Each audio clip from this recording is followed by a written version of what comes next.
Welcome to the very first episode of Macrodosing. I got the name right this time. When I first said it on part of my take last night, I said microdosing. No, this is macrodosing, so it's one better. It's me, PFT Commenter. I've got Arian Foster here. We're going to be getting weird with it. We're going to be doing some deep dives into some weird stuff. This is episode 1, and we're planning on doing a walk through the life of Alex Jones, one of the craziest people that has ever existed in American media. Endlessly entertaining. I mean, I used to listen to him on the radio when I first moved to Austin. I've heard a lot of his takes and kind of watched him over the years. He's always just been like a fascinating, weird guy to me. So I did a lot of research into him, came up with some weird stuff. It'll shock you to know he did not necessarily have a normal childhood or a normal life that led him to this place. But I think we got some fun stuff. This is going to be a fun podcast. I'm very excited. We also have Big T in the studio with us. We've got Avery producing. We've got Billy Football, who added himself to this podcast. Last night, when he found out what the nature of the show was going to be, Billy says, "Yo, can I be like the Jamie for your podcast?" That's Billy's goal in life, is to be a Jamie for a podcast. And so we hired Billy last night at about 10 p.m., and Billy already missed his first day of work. He's at home instead of coming into the studio and helping us out here. So good job, Billy. You lasted half a day. Thanks so much for having me. Yeah. All right. But Arian, it's good to see you. Good to have you. I'm very excited to do the show. I've gotten like a lot of really positive feedback. You're one of the most interesting people on the internet, so I'm very happy to be doing a show with you. My guy, glad to be here. Tommy put it together. The entertainment. John Stockton just plays the background and just dishes out all these assists, man. So I'm excited as hell about it, man. It's going to be fun. I don't know where we're going to take it, and I'm excited because you're one of my favorite people on the internet as well. I don't know if you call me your favorite, but we'll just pretend you did. One of my favorite. It's like you and August Ames, R.I.P. I don't know who's August Ames. Yeah, you can Google her. Yeah, well, I tell you what, Billy, you're the Jamie. Jamie, pull up August Ames. No, this is going to be fun. It's going to be a fun show. And if you heard the theme music for the show, that's Arian. So Arian wrote the theme music. He's multi-talented. One of the questions that Big T had going into the show, the name Bobby Fino. I don't think we ever asked you about Bobby Fino. Who is Bobby Fino? I am. It's not some like alter ego. It's just I actually hate my name. I tell my mom that. And I tell my dad that my name is trash. So when I was coming out with music, because I wanted to put out some music, I didn't like my name. So a lot of musicians or artists or actors or whatever use just stage names, and it's just that it's something a little more sonically pleasing than Arian Foster. I don't even like it. I don't like anything about it. Arian's a tough name in this day and age. Yeah, it was funny. I was on. There was a thread going around on Twitter. Like it was like probably like last year, and it was name or mention something in pop culture that ruined your first name. And so like people were doing like I don't know, like if somebody's name was Ryan or whatever the case may be, right? And mine was white supremacy. Yeah, because it's like literally like I've had everybody. All the time when they first asked me, like, bro, did your mom name you Arian? Why did they do that? And it's just, I don't know, dog. You ask them. Yeah, white supremacy ruined your name. White supremacy is canceled for ruining Arian Foster's name. That's I'm cool to canceling that. I'm okay with canceling that. There you go. So yeah, we're gonna get started here in a second. Before we do, feel like we can talk a little bit about what's going on in the world right now, because we do have some like macrodosing type shit that is taking over the internet right now, and that is the snow down in Texas. So have you seen any of that? Like, obviously you are in Texas. Have you gone outside and tried to investigate whether or not the snow is real? I actually have, and with my experiments, it panned out. It was snow. Okay, confirmed. Snow confirmed. But it was wild. On a serious note, it was wild because like a lot of everybody, it was the weird. I think God is taking care of atheists because everybody around me had like power outages or water shortages or whatever, but like my house was just unaffected. I didn't even know it was a real thing because I kind of disconnected the last like week until I went to the store and everything was shut down. I was like, why is everything shut down? And there's ice on the roads and people are freezing. I was like, oh shit. So then I got on the internet and realize what was happening. It was wild. Yeah, yeah. People are going outside trying to melt their snow with a lighter, and they're, I guess, because the snow is not turning into water first; it's just going straight into gas. People think that the snow is not real, and it's interesting because you just said God is taking care of atheists, which I know that might. Does that rub you the wrong way, Big T? No, that doesn't rub me the wrong way at all. Does I don't know why that would. Does God take care of atheists? I think God takes care of everybody. All right, what a guy. You know what? Maybe he takes care of atheists more because all like people who are like hardcore Christians, they're simping for God. And atheists. So he's God's playing hard to get. No, Arian's playing hard to get. Atheists are playing hard to get. And it's like I don't need you, and now that makes God want Arian even more.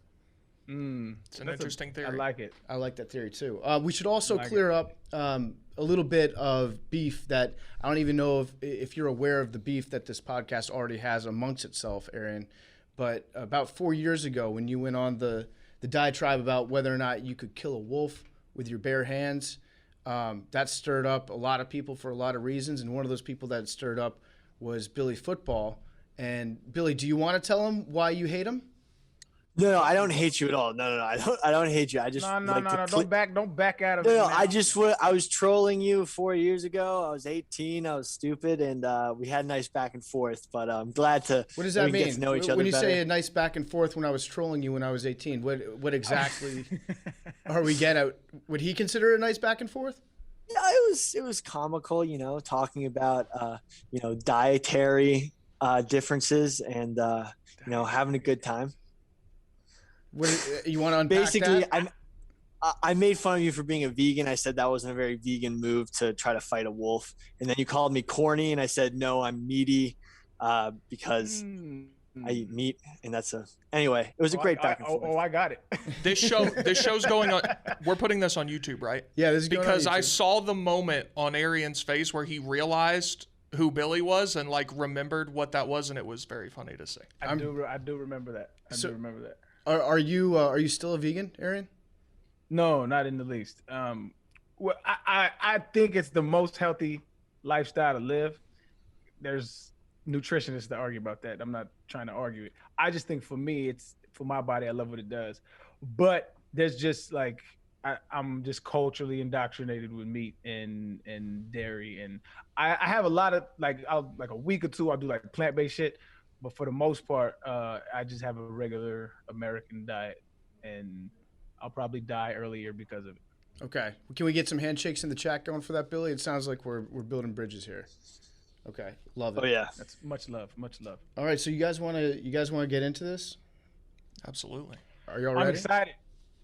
Okay, so typically, I think the way this show is going to work, and we can like adapt things on the fly, because if we kept Pardon My Take the exact same from the moment that it started, that probably wouldn't have worked out either. So like we're gonna adapt on the fly here, but I think what we're gonna try to aim for is maybe every show somebody brings the topic to the table. And Alex Jones has been an interest of mine for a long time, and so I wanted to get deep into the background there. And next week, I think Arian's going to look into something. He'll kind of walk us through his interest, and we'll react to it that sort of way. And we'll also get Coley involved. I know that Coley was really thinking that he could. I was thinking he could be an asset to this show because he writes so much about conspiracies. And if you really want to get into some heavy shit, Arian, you got to hear him talk about blimps, because he's got. How many blimps do you think there are in the world? Like Goodyear blimps? Yeah. How many blimps, if you had to guess? If I had to guess, there can't be too many blimps. All right. There's 9 blimps. Oh, okay. Well, that's actually it's a good guess because there are 15 blimps, which seems I was close. That was very close, because most people guess like 200, 300. You think, no way. No, there are 9 blimps in the world. There are 9 blimps, and I know Coley's got some takes about that he'll want to discuss. But yeah, we're going to get him involved as well. But it makes sense though. It makes sense why there's not a lot of blimps. Well, they only go to you only see them at sporting events. Well, that's what I'm saying. It's like they really don't serve any purpose. So there's no need to make them in our economy. It's a profit-driven economy, so it just doesn't make a lot of sense to make a lot of blimps. Yeah, drones really put blimps out of it. That was like the final nail in the coffin. It's like there's a blimp salesman out there that is currently on unemployment because he's like, these fucking drones came and they took my job. But blimps are air taxis. I don't even know if they're considered taxi. I think they just go up in the air, and then eventually. No, they're the taxis of the air because Uber is putting taxis out of business. Right, exactly. Yes, that's a great point. So innovation has ruined the dirigible industry, I guess. But yeah, we're gonna come at it with different topics depending on whose week it is to bring those things up. So this week we're going to get into Alex Jones, and I guess let's start from the beginning with him because I learned a lot about his life and his childhood. I got all the documents right here. That's what Alex Jones would say. I've reviewed the documents. I poured over them. They've admitted this, and it's fascinating stuff. So he was born in 1974. Right off the bat, that's crazy to me because he's looked like he's been 55 years old for the last 20 years. It's crazy. Like, you go and you look at some images of him when he's doing like the loose change stuff back in 2006, 2007, and he actually looks older back then than he does now, but he still looks old for the age. Does that make sense? Here's a mind fuck that just it messed me up when I heard it. Tupac was born in 1971. Alex Jones is 3 years younger than Tupac. That's crazy. That is wild. That's probably also the first time they've ever been compared. I don't think anyone said that's going to be my goal on the podcast is to like see how many new sentences and new comparisons that we can make that have never been uttered by a human being before. But yeah, I like that. Shit. So he's younger than Tupac. He's younger than Tupac. Is Tupac still alive?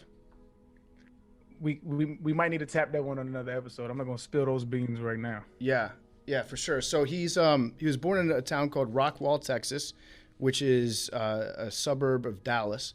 His dad was a dentist, a pretty successful dentist, and his mom was a homemaker. So like that sounds like a relatively normal childhood. Except I have to imagine if you're Alex Jones, you probably carry around a great deal of shame knowing that your dad did fluoride treatment on everybody. And meanwhile, you spend like the last 20 years trying to get that shit out of the water. But his dad, I guess his dad had a book called None Dare Call It a Conspiracy, which essentially argues like taxation is theft and that bankers are conspiring a way to take away your freedom. And it's kind of like Fisher-Price, My First Conspiracy, would be this book, and it got him into it. And then he kind of never looked back from there.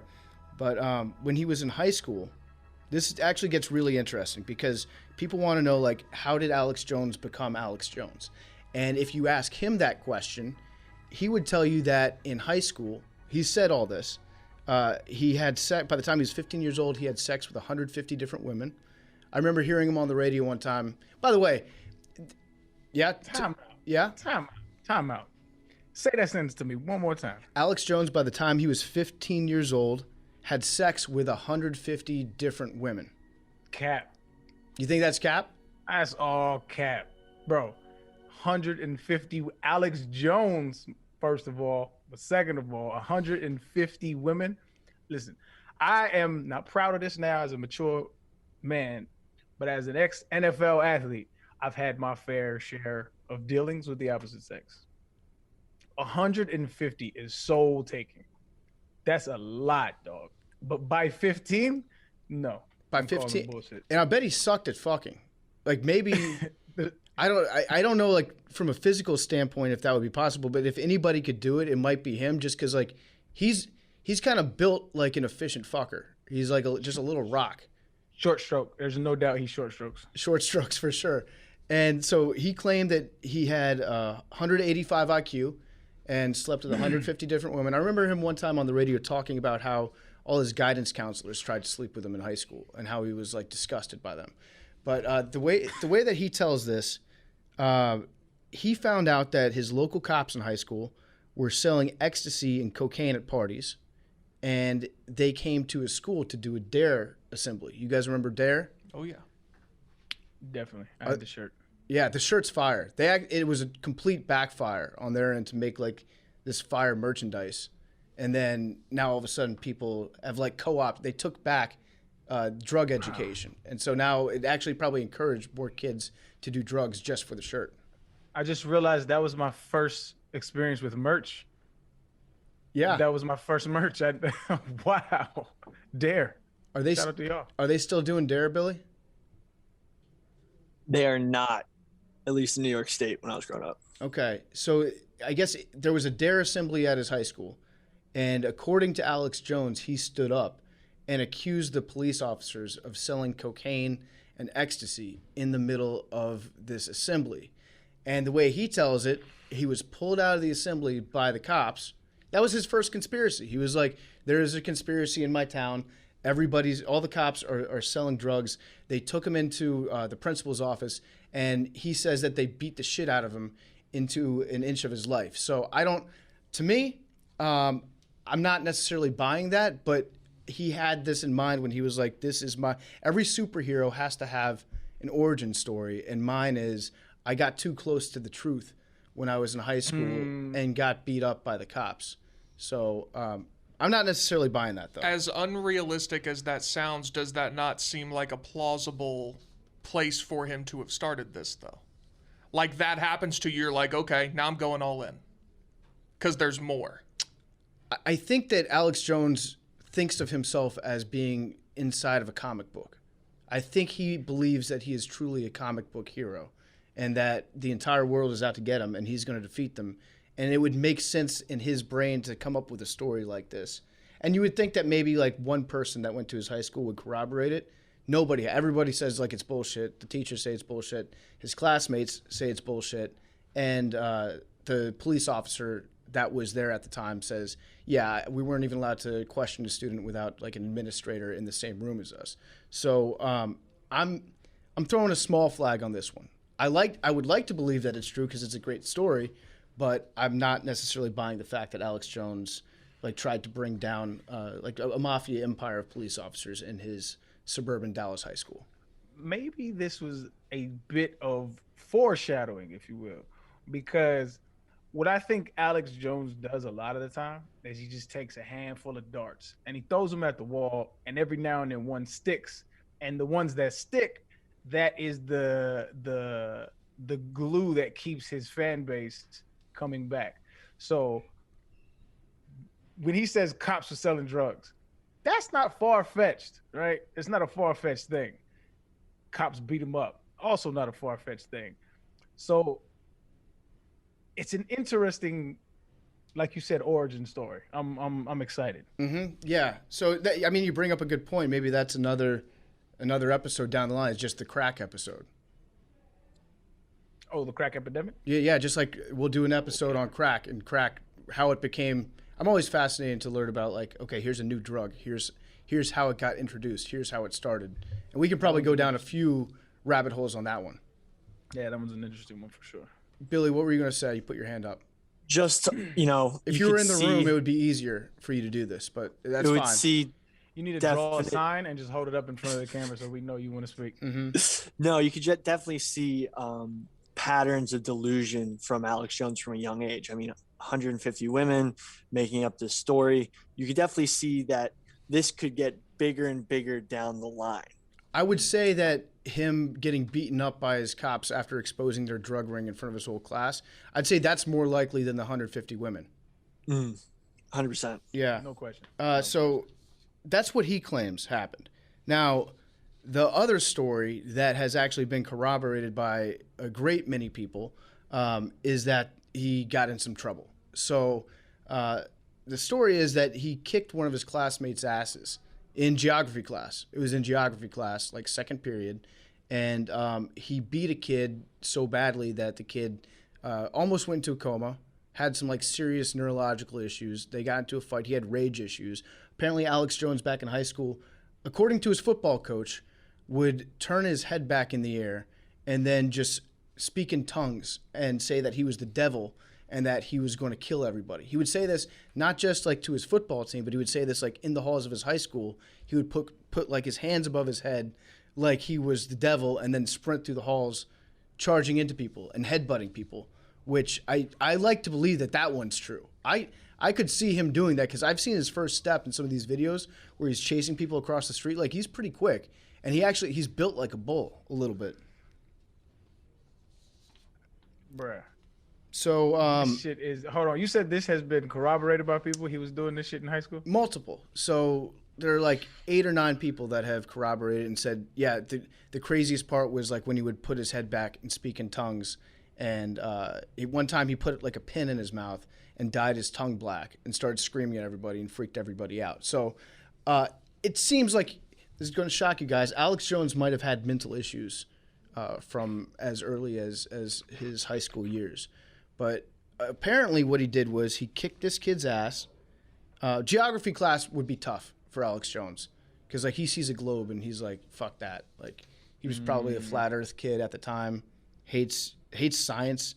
Anthropology class would be difficult for him, physics, those sorts of ones. But he was angry for whatever reason, and he kicked the kid's ass. Just so happens that this kid had friends, and a couple months later, they invited Alex to come to this party at their house. Alex shows up and just gets jumped. He gets the shit kicked out of him by like 3 of this dude's friends. And his parents pulled him out of school and said, we're moving down to Austin. We can't stay up in Dallas anymore. Like, you're going to die because everybody in town hates you. So it was like the Fresh Prince of Bel-Air, except Alex Jones, his dad got scared and said, we're moving down to Round Rock or whatever. Bet you that theme music would have been trash. It would have been great. Yeah. So his dad also showed up with checks for the kids that he beat up, like the kid in geography class.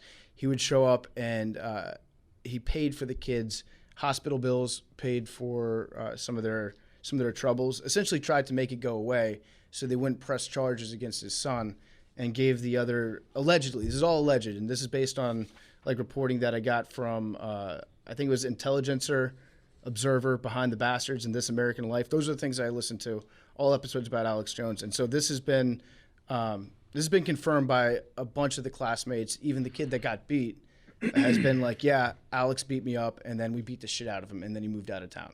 So to me, that sounds like it's probably the real story behind Alex Jones's high school career. Fascinating. Yeah. His dad would also, this would go on to be like a theme in Alex's life. His dad would keep just getting him out of trouble and show up and like, he'd be like, my son's too powerful. He's going to injure people. Basically like Sean Merriman's parents not letting him play high school football. It's like, yeah, Alex Jones can't be in crowds because he's going to injure somebody. We need to limit his interactions. So they moved away from town into a place where they didn't know anybody.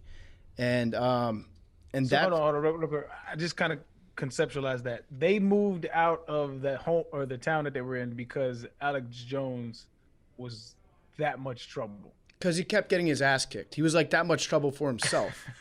Like I think he got this one lucky shot in the geography class and took the kid out like he was the holder at Oklahoma. But then that dude got his friends and beat the shit out of Alex. So Alex was like, I'm not going to be able to exist in this town anymore. We got to get out. Or his parents were. His parents were afraid for his life. I'm just trying to picture, because like I have kids, like, and I can't imagine moving my whole house just because my kid keeps getting whooped. That's crazy. Yeah. What type of parenting would you do if your kid came home and was like, hey, you remember that kid I put in the hospital? His friends beat me up. I grew up a little different. So that's just like kind of like street justice. Like you can't, that's part of it. If you want to play tough guy, you want to try to beat people up. I was always taught there's always somebody bigger, there's always somebody better. So you got to pick your battles, and getting beat up is kind of just part of the flow, man. Mm-hmm. That's why I just didn't walk around picking fights because I knew a lot of people were hands. So I don't know. Some people get beat up and they end up learning a lesson from it. I think that Alex Jones's lesson from getting beat up was like, there is a conspiracy and everybody is out to get me all the time and they all want to kill me. And that I think makes more sense to be the way that he was like set into motion as this conspiracy theory guy, like knowing that everybody in his hometown was actually trying to kill him, probably because he was an asshole, but people actually really did hate him at the time. Confirmation bias with ass whoopings. That's a new one. Yeah. That's new. Yeah. So go ahead. I could imagine he was extremely isolated at the time, and that's sort of why he didn't, number one, learn from his ass whooping, and number two, this sort of me versus the world developed. Do people actually learn from ass whoopings though? Now that I said it out loud, like we always say like that kid needs to get punched in the face, you know. Yes. But do you actually learn if you do get punched in the face? Some do. Some do. Like, and it also depends on the demographic, right? I know a lot of people who had got beat up and they come back with guns, shit like that. So, not cool. But some people get whooped and it changes them. Maybe he just didn't get beat badly enough. Maybe they didn't finish the job to like beat the shit out of him. They just beat like half of the shit out of him, Just a little shit out of him. yeah. Then he So we should probably actually back up a little bit here. When we're talking about Alex Jones, what do you guys know about Alex Jones? Because we just jumped into his life, but maybe there's somebody out there that is not familiar with this guy. So, Arian, when I say Alex Jones, what do you think of? Yeah, immediately when we were talking about doing this this episode, all I know about him is Infowars, right? And the crazy sound bites that went viral, things like that. I'm a fan of Joe Rogan, and so I know he's been on his podcast. And Joe Rogan is like a big fan of Alex Jones, and Joe Rogan is adamant that he's just like ADD and just needs to tone it down, but he's actually rational. And so when I listened to him talk, I listened to one of his podcasts where he was on with Joe Rogan, and when I listened to him talk, it's like that's where I got the dart analogy from, because it's like he says enough to make the average, I won't say average person, no disrespect to people, but he says enough correct things to make a not very well read person to be like, that makes sense, or hold on, he's right about that. But when you go a little deeper below the surface of what he's actually talking about, it's nonsense. But they always say that. They say that the best lies are hidden behind truth, and I think that's what when I think of Alex Jones, that's what I think. I think of he's like a snake oil salesman. Yeah. Is there one theory in particular that you associate with him more than anybody else? Not more than anybody else, just his outlandish antics. But he's definitely made his rounds for the frogs being gay. Yeah, that's the one that sticks out to me. I mean, say what you want about the guy, but he is entertaining, right? Like he is a huge personality that you want to listen to, if for nothing else, but just like the holy shit, I can't believe this is a real person type aspect of it. And that's when I first started listening to him on the radio. I just couldn't believe that he was real. I was like, this guy is just like created in a lab somewhere. But he's got all these weird theories. You might know him from 9/11 was an inside job. That's his big one. And then there was the Sandy Hook stuff. He was a Sandy Hook truther. Yep.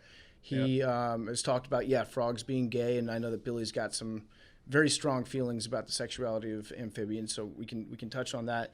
But he's dabbled in everything. So one of my personal favorite things about the guy is like he treats his conspiracy theories almost like he's a blogger, and he has to write like a new headline every day and always ties it in with whatever's going on in the world at that moment. So like he's got all these crazy takes, but it doesn't matter if like right after the power plant blew up in Japan, he was right on top of that trying to sell his silver, being like, yeah, this is going to protect you against nuclear fallout. Like whatever big news is happening at the time, Alex Jones is going to have a theory about it, and it's probably going to be extremely wrong, but he's going to be the loudest person online about it. And I guess not anymore because he got deplatformed, but he's kind of been bubbling up in America for the last 17 or so years. Yeah, Billy? I would say that when he really hit mainstream was his exposure of the Bohemian Grove, which occurred even before 9/11. I love Serious Billy. Serious Billy's the best. You sounded like a doctor there. No, but the Bohemian Grove, he snuck into a secret society and came out with footage and broadcasted it. And then he also, was saying that bin Laden was a CIA operative before 9/11 even happened. And look, I'm not vouching for the guy by any means, but as Arian said, he throws a ton of darts and he hit, a couple bullseyes, and that's why people give him any sort of merit. And who knows if he knows he's doing that, or he's just seen so much that he bites on everything because he's been, if you look at why, with Sandy Hook, why he says that he believed that it was fake was because he was in a state of psychosis because he felt like the government, corporations, and everyone was lying to him so much he couldn't believe anything. So my question is Alex Jones knows what he's doing and just trying to sell media and, you know, make headlines, or is he actually so tortured mentally by these facts that he doesn't know what's real or fake anymore, and he can't even tell? I think it's probably that one. Yeah, probably like I've got some theories on that, by the way. The whole like Alex Jones is, because it boils down to me, is he a fraud, or is he, for lack of a better word, is he a pussy? Is he a big pussy, or is he a fraud? Because if he actually believes this stuff, then he should not be doing what he's doing. If he does believe it, and he's like spending all his time selling supplements and all that shit, then he's a big P word. Like, that's what it comes down to. So I don't think that he necessarily believes everything that he's saying. But Big T, when I said Alex Jones, what did you think? I definitely thought of the frog gay clip.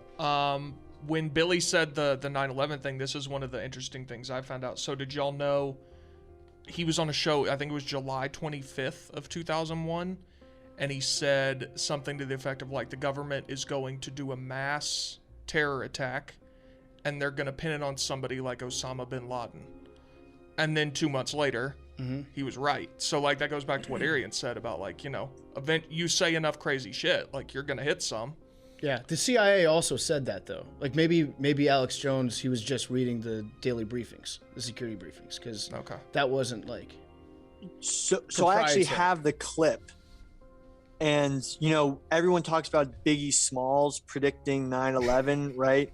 Where they say, like, oh, blow up like the World Trade. Oh, my God, I recorded that before 9/11. But also, people forget about the 1991 Huge World bill, yeah. Trade. Great job.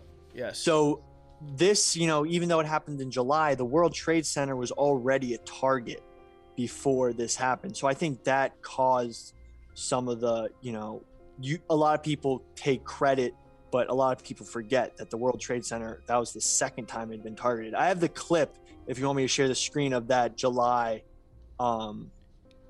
radio broadcast. Tell you what, Jamie, let's get to that in a second. Okay. I'm just going to back up a little bit because I wanted to, like, reestablish who Alex Jones was in case there's somebody out there that doesn't know. I did have one question for you, though, and something that you said. You said something about him being a fraud or a pussy, and that if he does believe the things he's saying, then he's a fraud because he shouldn't be doing what he's doing. Sorry, if he does believe the things that he's saying, he's a pussy.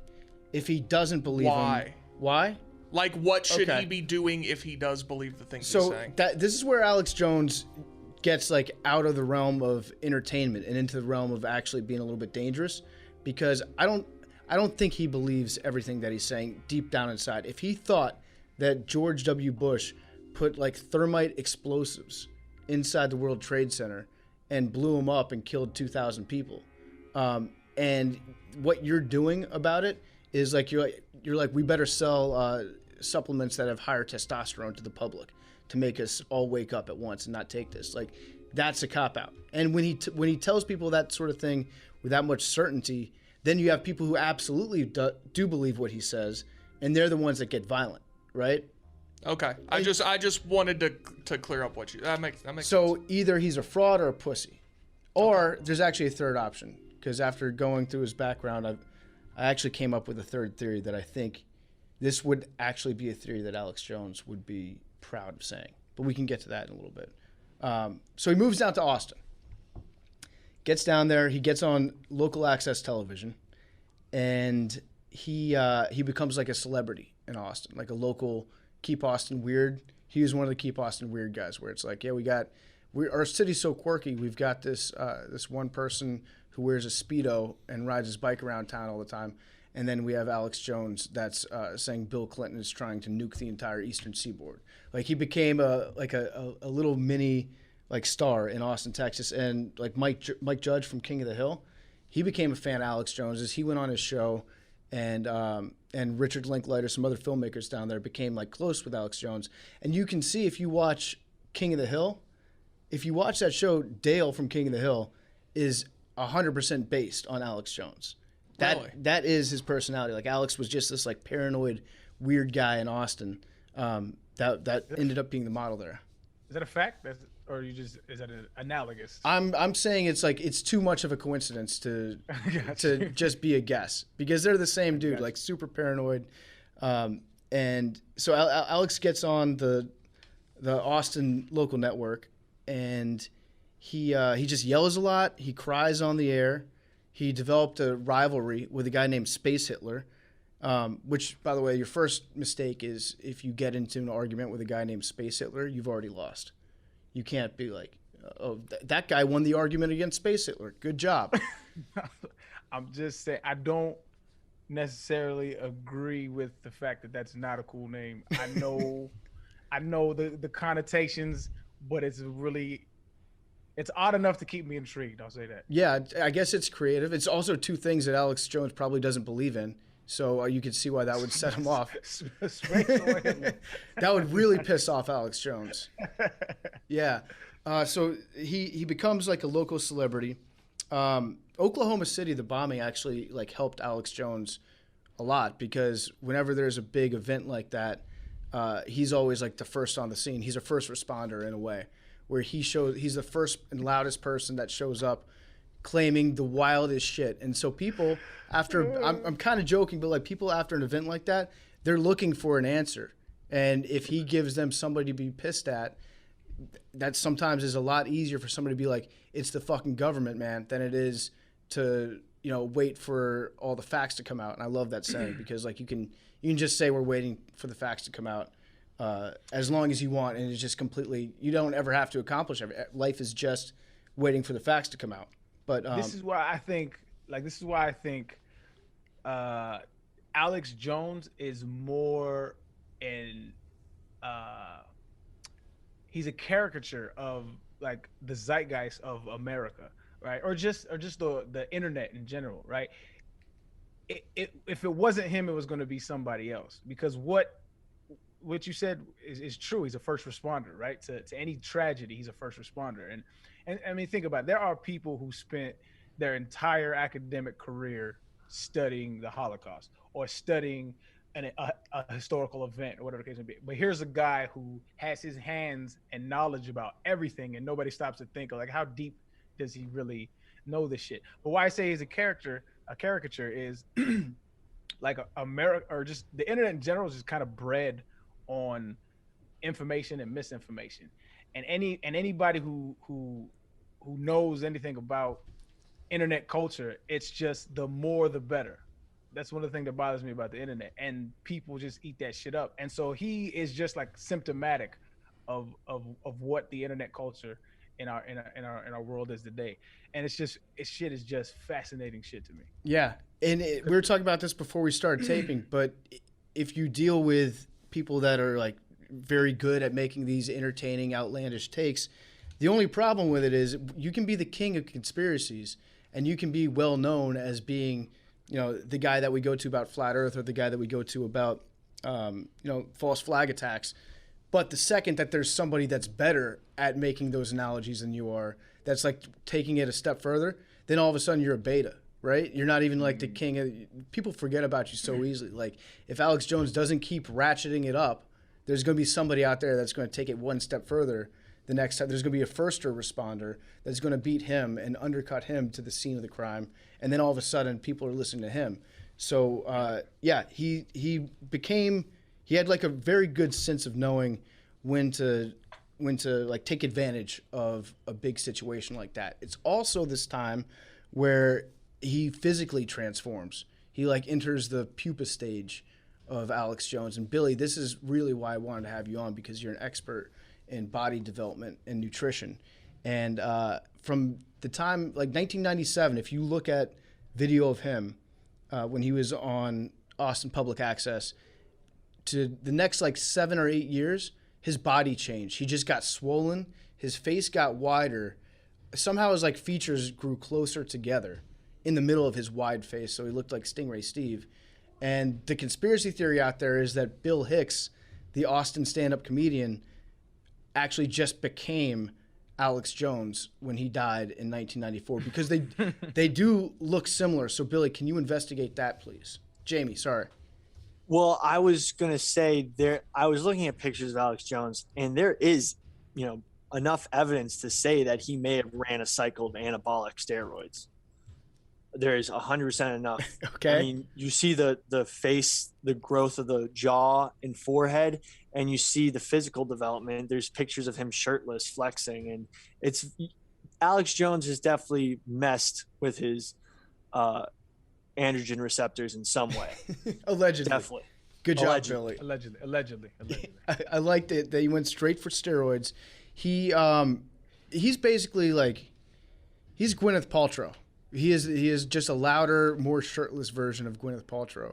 And he's got like all these different weird things that he says to put in your body. So maybe he was experimenting with those at the time. And maybe he was like trying out the super male vitality stuff before it was market approved, and experimenting on his own body. But he definitely changed. He changed a lot physically. His voice changed. It became more gravelly.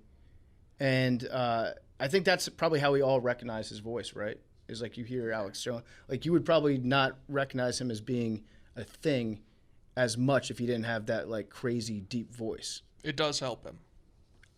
I'm also very woke on that. I think that his engineers in the studio, I think they have like voice filters that they put on him to make him sound cooler. Because you hear him and you're like, that dude's cool. That dude's got it all together.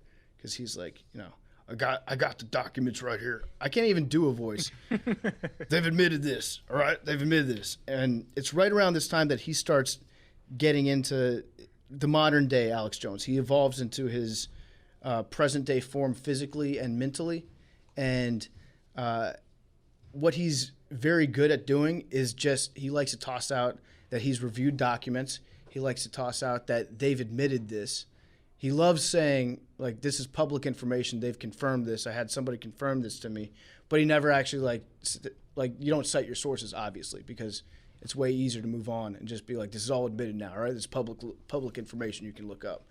And then 9/11 happens. And when 9/11 happens, he is the first person to scream and yell about that being an inside job and that George Bush blew up the towers. And I remember when I first found out about the 9/11 truth movement, and it was like shocking to me. Like I couldn't believe that anybody actually would believe all this stuff and his theories, they range from the towers were bombed to there wasn't really a plane that hit the Pentagon, that the plane that hit the Pentagon was empty, that there was like a landing of two planes in Ohio where they transferred the people out of one plane, put them in a second, and then flew an empty plane into the Pentagon. He just had like all these different tentacles going out, like you were saying, throwing a shitload of darts.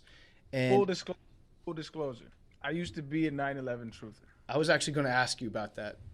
Yes. No offense, but you seem like a guy that would be curious about that sort of thing. I seem like a drug guy? I didn't say drug guy. We're not drug guys on the show. But like, sometimes, has anybody ever accused you of being too open-minded? Too open-minded? Yes. Yes, actually. So, but yeah, walk me through that. All right. So, when I was growing up, I grew up in a household that was. Have you ever heard of the Fruit of Islam or the Nation of Islam? Mm-hmm. Right. So, like under Minister Farrakhan and stuff, I grew up Muslim like that, right? And so I grew up. Like I always say this like in interviews, like when Jehovah's Witnesses used to knock on the door, like my dad used to invite them in and we used to have conversations with them for like 2 hours. Like I grew up in that kind of environment. My dad was very adamant that we knew, the Bible, we knew the Quran, and we knew like U.S. history. Like it was the big thing. And so that movement is very anti-government, right? In all ways, and for a variety of good reasons, but some are a little outlandish, but there are a lot of reasons why they're anti-government. When that happened, I wasn't necessarily intrigued by it. I know I wasn't really scared because I didn't live in a part of the world that I think that was gonna, or part of the country that was gonna get bombed by anybody. So I was just kind of like whatever about it. It didn't really affect me like that. But as I went to college, I think. And that's when the internet really started ramping up and gaining steam, right? And so this was before I really took critical thinking seriously. there was a video that came out. I forget, some video came out, and it was documenting. It had all this evidence as to why it was an inside job, or as to why, and it sold me. I watched some video on the internet and I was sold, and you couldn't tell me if I went around telling everybody I knew, or like the government did it. And it wasn't until I took a course in critical thinking that really started changing my worldview in general, that how to question and how to analyze things. But it was just something that was not based in any kind of factual world. Like, it was just a lot. You have to make so many leaps in logic to get there. But I was very adamant about it. The first thing that I thought when I was watching Loose Change was like, there have to be, you know how many people would have to be like all involved in this and keep their mouths shut about it for it to work? And like nobody, it's tough enough to pull off a conspiracy of like Brandon Walker starting a Mississippi podcast with somebody else in this office. Like, people are going to talk about things, and to have like the entire government being like all into it, and civilians and airliners would have to be in on it. Like, it was just like too many people for me. It's like, so okay. wasn't the thing that like, You kind of sound like Alex Jones, like Alex Jones on ecstasy. okay, Alextasy Jones. A softer, sensual Alex Jones. I like Yeah, it. I can deal with that. Can you read a couple Alex Jones quotes? Okay, yeah, sure. Okay. Do you have any? No, do you want? Just say they're turn the frogs gay for me. Turning the damn frogs gay. No, I want like your voice. I want the sweet tea voice. It's turning the frogs gay. Yeah, that's great. Now say Sexy Alex Jones. Sexy Alex Jones. I like it. There are a lot ASMR. worse things to be. yeah, I like. Okay, so how about I can't remember my children's name. I just ate a big bowl of chili. I can't remember my children's name. I just ate a big bowl of chili. Okay, I like it. That's nice. Did you guys see the Bon Iver cover of Alex Jones quotes I sent you guys? I did not look at that, Billy. I have It to is admit. the funniest thing ever. It's just like what we're trying to do right now. Anyway, it's a great look inside Billy's mind to see, like, when you give him a project, what he thinks you want to hear, and it's usually just like the stuff that he's like sidetracked by. I'm shocked that you didn't include like a whole paragraph about those new tigers that they found in Australia, Billy. well, it wasn't applicable. Here it is. Bon Iver, Alex Jones song. Can we put that in? Yeah. Okay, let's put that in there. They found tigers in Australia. Do you know the Tasmanian tigers that went extinct? Why did you put it in quotes? Why did you just put it in air quotes? Well, because they think they saw one on a trail cam. Is this like a Bigfoot tiger? A tiger? No. It was a large predator that lived in Tasmania, not the Tasmanian devil, but it was a large marsupial predator, carnivore. And when man came, wiped them out, and hunted them to extinction, because I don't think, and so then they think they just found one on a trail cam recently, and they're investigating. I would imagine that a tiger is, in this case, it's got to be a carnivore, right? So it's not technically a tiger. It's a large carnivorous marsupial that's just called the Tasmanian tiger because it has stripes. I got you. So it's like Tiger Woods 2000 compared to Tiger Woods now. Like, he wears red on Sundays, but it's not the same. Just a bigger, different colored Tasmanian devil. Okay, that's still pretty cool, though. I'm all for uncovering what we thought were extinct species. Billy, can you prepare a report on that, please? Yes. Thank you. I should also say that when Alex Jones got to Austin, he was on public access radio. He also got into a giant parking lot fight with Space Hitler, who showed up, beat the shit out of him, called him a fraud, called him a jarhead. And allegedly Space Hitler and his buddies actually beat the piss out of Alex Jones in the parking lot. He, again, had his dad take care of it and had his dad send like a bunch of checks to people and get that all swept under the rug, all allegedly. But there is a police report, and when you hear Alex Jones describe what happened, he says that these two guys came up to me. They started making fun of me and attacking me. They had weapons. They smelled like devils. They had goat eyes. This is kind of a recurring theme for Alex Jones, is like he does think that he is in a comic book all the time, where it's like a battle of good versus evil. So he says that this guy, Space Hitler, showed up, and he had like the vertical pupils like goats have. I don't know what he means by that, but apparently Bro got beat up by somebody named Space Hitler, and he said he had goat eyes. What the fuck? Yep. Goats have those dead eyes. They do. I would be terrified of dead eyes. Yeah, like wait, he put that in the police report. Yeah, it was in the police report. He loves comparing people to goats and hell and shit like that. But I guess that's the only way that he could ever justify the fact that like the only thing that can defeat Alex Jones, a man as powerful as that, would be like Satan. He has to be like battling against the forces of evil. So he said that's what happened there, and that kind of it pushed him out the door at the community access television, and he got on the radio, and that's when the takes really started to turn up. So he gets on the radio. I didn't know this, but the radio station that he started on was called it was a company called the Midas Resources that was owned by a guy named Ted Anderson. And Ted Anderson decided he was sick. He was a gold salesman. He's got a shitload of gold, right? He just like bought a ton of it. He's got all these resources and he wants to sell it. He's sick of paying for advertising and doing commercials on other channels, other shows. So he says, why don't I make my own radio network and call it the Genesis Radio Network?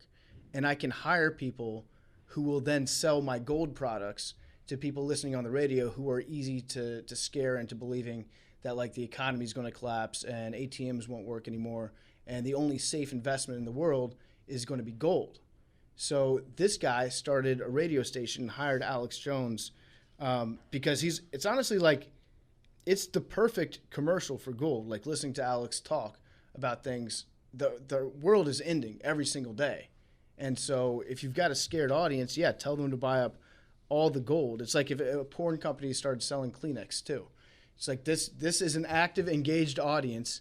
We know what they're going to be needing, so we're going to just provide it to them. And so that was the radio network that he joined. I don't know if you guys own any gold, if you've ever been talked into purchasing a shitload of gold. Paper towels. Paper towels, yeah. Billy's into Bitcoin now, right, Billy? No, it's called Pi. Oh yeah, Pi. Billy's actually mining his own cryptocurrency. What is Pi? It's kind of stupid. It's a pyramid scheme. You mine it by doing a pyramid scheme, but that increases usership, which might make it a real coin soon. So, good luck with that, Billy. Fake it till you make it. Yeah. So then Alex kicked around on the radio for a while, and he doesn't have syndication fees, so he doesn't really have like the radio network that sponsors him and puts him on the air is not going to like kick him off the air because he says crazy shit. They're probably going to be happier with having him on because that means that they're going to sell more of their products. But the model that he's on is he makes most of his money either by selling videos or by selling his own supplements, his own brand of supplements that he puts on his store, which I've dabbled in, the Super Male Vitality. I ordered some more of that stuff. I didn't feel any different, but you look like an alpha when you're walking around with a capsule of Super Male Vitality. That's for sure. How much do those run you these days? It's a good question. I think they're anywhere between like $20 and $60, depending on how much of a beta you are at the time. Okay. So like an alpha like me, I don't need that much to restart my engine and get me back up. Well, then that's a pretty reasonable price. It is reasonable. Yeah, to become an alpha, like $60 to be an alpha. Yeah. That's worth it. Okay. Is it reoccurring? Is it like a subscription for alphaness? I'm sure you can. Yeah, I'm sure that you can like set it so that it ships to you once a month. I just do it as needed, just to like top myself off every now and again. It's like the middle of winter. Don't need much.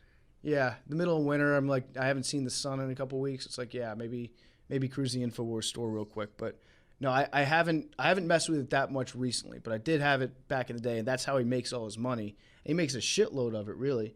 And it's also around this time when he focuses just straight up on radio. He doesn't know what to do when George Bush is getting out of office, because Alex Jones, you might think of him as being like ultra right wing. He hated George Bush. Like George Bush was his diehard, avowed enemy, and he had to figure out like how to rebrand himself because his listeners at the time were just either people like me who were like, holy shit, this guy's out of his mind. I love listening to him because he's funny. But there was a mix of people from all across the political spectrum, and he didn't really know how he was going to rebrand himself. But real quick, did he disagree with George Bush on policy level, or was it just like a personal? What was it? Do you know? I think it was mostly the fact that he thought George Bush like bombed the country on 9/11, had this planned out, and his the Bush family history going back all those years and being tied in with like weird finances. I'm sure that gave him a lot of stuff to be weirded out by and to be distrustful of him with. But Gotcha. he, I don't think that he liked him. I thought that he probably on a personal level hated him too. There was one time that he showed up at a George Bush event when he was running for governor. So yeah, he hated him back in the 90s. That was like his first thing that he kind of dropped onto the political landscape by interrupting George Bush while he was speaking, and started talking about how the UN has a plan to reduce world population by $3 billion by starving people and keeping water from them. So yes, I think you name it, he hated George Bush, everything about him. And the Bushes were involved with the Skull and Bones, which is a secret society at Yale, which was then connected to the Bohemian Grove, where he really has disdain for anyone involved in that because he thinks that's like the New World Order recouping. And then the Patriot Act made him really, hate this guy. Mm-hmm. Yeah, stealing of freedoms. So the Bohemian Grove, because I'm new to that as well. Bohemian Grove was, I've heard of it, but it was basically just like a secret gathering of higher ups to. It's like what? It's like a frat party. It's like the world's worst frat party that you've ever been to. And If you Alex ask- Jones, since he didn't have friends, this probably all ties back to the fact that Alex Jones just wants buddies to hang out with and get drunk. Like he wanted to play beer pong. He wanted to do normal shit. He wanted to show up and chug a ton of jungle juice with his friends, but didn't have any. And so then he saw the Bohemian Grove and was like, there are all these crazy powerful people getting together, having a party with friends. I don't have any friends, and that pisses me off. That actually would make sense. Like he probably just got insanely jealous of their kick-ass good time. I personally do not think that it's like a whole huge conspiracy and everything, but there's a lot of biblical imagery and pagan imagery involved in it. So to someone who sees a lot of devils and things, Alex Jones was probably going nuts. Yeah, I think that's probably true because they put on animal masks and shit like that. People do have horns, I think, right? Like they wear all. There's a large statue of an owl that they burn. The videos that he records is very interesting, but it's also kind of like you can tell the whole thing is sort of more, as we said, a frat party of sorts. It sounds like Lollapalooza for billionaires. It was Burning Man. It was literally Burning Man. Yeah. They burned the big owl. It's Burning Man. Well, think about it. If you're in charge of the world and you control everything, what do you do for fun? You got to get fucking weird with it when you have a party. You can't just break out the brandy. That's stuff that you do on a normal afternoon. You have to get seriously strange with it. So, I don't know. Drink child blood and burn big owls. Right. And now when the Epstein stuff comes out, it once again validates what Alex Jones says. Yeah. So, yeah, go ahead, Billy. We're talking about those darts he throws. Yeah. He threw a bunch of darts at the wall with Bilderberg, Bohemian Grove. There's a bunch of elite pedophiles. And then, boom, the Epstein stuff comes out. And people are like, oh, my God, he's right. We should think about, we should, listen to this guy. Mm-hmm. But there's a lot of darts. There's a lot of darts out there. And so when George Bush was getting out of office, he had to figure out how to rebrand himself. And the world economy collapsed. There was that whole bailout. Obama gets into office. And within a couple months, I don't have the exact dates on when his movie came out, but I remember listening to him. And he made a movie called The Obama Deception. And it came out pretty quickly after Obama got into office. And that put him on the way next level. Now he was appealing to, so he had disavowed the Tea Party earlier. He thought that they were a bunch of clowns. But when Obama got into office, Alex Jones was like, you know what? I'm going to go with the Tea Party angle at Obama and say how he's actively like trying to destroy the country right when he became president. And that put him on like an entirely new level. He started selling seeds, survivalist, different things you could put in your water, a lot of ammo. And so they were making a shitload of money for the radio station. He was making a lot of money because now he was selling this video. And that's when the Obama as a Joker. Remember that image? Like those posters that would be everywhere? Mm-hmm. That was him. So he like started that, and he absolutely like catapulted himself. And he was making so much money when Obama was president that when it came time to reelect him, I remember Alex Jones getting on the air and acting like he might vote for Obama. And he would rationalize it this way. He would say, like, if Obama doesn't become reelected, then I'm going to lose all my money. I'm not going to have the same income. People are they're not going to be pissed off because I've made them so mad about this president that he was going to vote for him, and he was hoping that he would get reelected. His rationale was more people are getting woken up. I'm raising enough awareness, so it's good for him to be president because he makes it easier to point out what a bad president he is. So he wants to vote him again to make real change.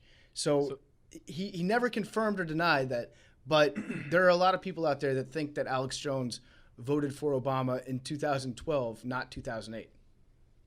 So this is leaning right into your point. He's either a cow, or what do you say? He's either pussy. A pussy or what? He's either a pussy or a fraud. He might be a pussy pussy fraud. fraud.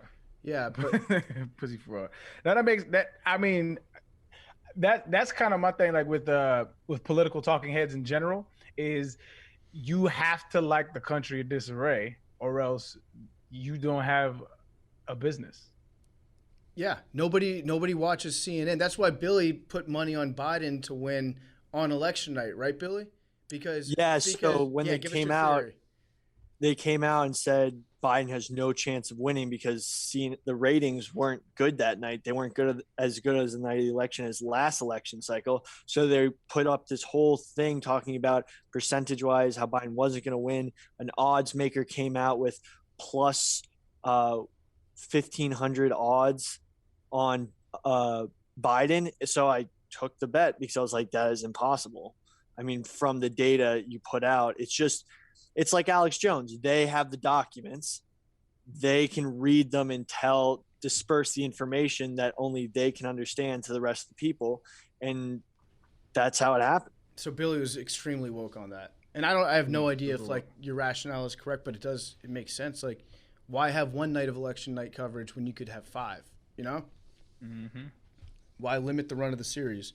So yeah, that kind of brings us relatively up to date with Alex Jones. He spent like so when Obama got reelected, then he just kept that train going. He kept the money train going. He always was like on the periphery of politics. He would never he didn't trust anybody in the federal government enough to ever like align themselves.